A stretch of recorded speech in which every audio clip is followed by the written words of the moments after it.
ইরানের দক্ষিণাঞ্চলে যুক্তরাষ্ট্রের সাম্প্রতিক সামরিক অভিযানের তীব্র নিন্দা জানিয়েছে তেহরান। দেশটির পররাষ্ট্র মন্ত্রণালয়ের এক বিবৃতিতে এই হামলাকে বর্বর বলে আখ্যায়িত করা হয়েছে। ইরান সরকার বলছে, ওয়াশিংটনের এই আগ্রাসন দুই দেশের মধ্যে স্বাক্ষরিত সমঝোতা স্মারকের আওতায় থাকা যুদ্ধবিরতি চুক্তির চরম লঙ্ঘন।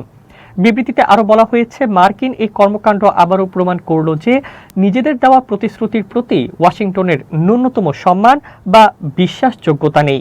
প্রতিশ্রুতি ভঙ্গ করা এখন মার্কিন প্রশাসনের একটি খারাপ চরিত্রে পরিণত হয়েছে বলেও অভিযোগ করেছে তেহরান।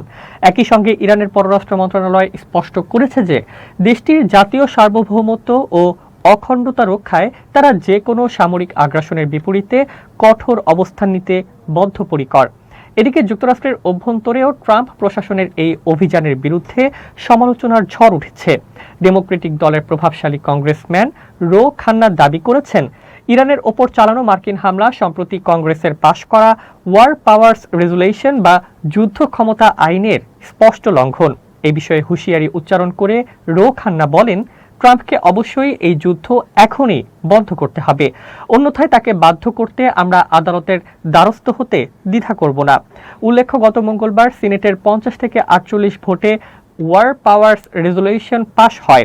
এর আগে গত 3রা জুন হাউস অব রিপ্রেজেন্টেটিভসেও একই ধরনের বিল পাশ হয়েছিল। এই আইনে মার্কিন প্রেসিডেন্টকে ইরানের বিরুদ্ধে চলমান যে কোনো সংঘাত থেকে সশস্ত্র বাহিনীকে সরিয়ে নেওয়ার নির্দেশনা দেওয়া হয়েছে।